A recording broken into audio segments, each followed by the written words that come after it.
first quilt, my log cabin, because keep in mind I pieced it in 1977, and so my fabrics weren't necessarily all cottons, and they certainly weren't very pretty. And my piecing was fine. I, sewed from the get-go like a lot of girls did at that time. But how to finish it, how to quilt it. And there was no way I was going to have a quilting frame.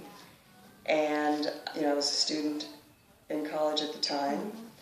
And so I bought myself a big rust-colored sheet and finished it off pillowcase style and tied it.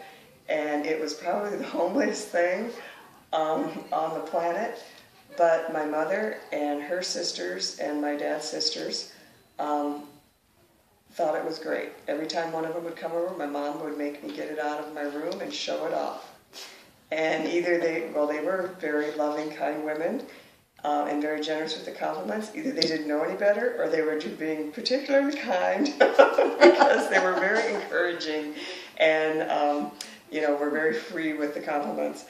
And thank goodness that quilt fell apart, so I don't have it to show anyone these days. But I mean, eventually, used it on our bed, and then kids used it, out in the yard to play with, and it finally just fell apart. Thank goodness, but all that polyester wore out. But it still makes you smile and laugh. Yeah, it was a very learning experience, and very interesting to think about how at the time the rules in quilting were so laid out.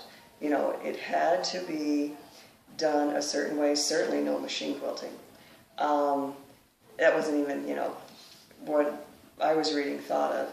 I was self-taught, so I was trying to find the rules and play by the rules with it. And what a new quilter would have, the sky's the limit today. The rules aren't, you do what you want, you combine fabrics, and they're beautiful. So it's just a whole different ballgame. It is. Yeah.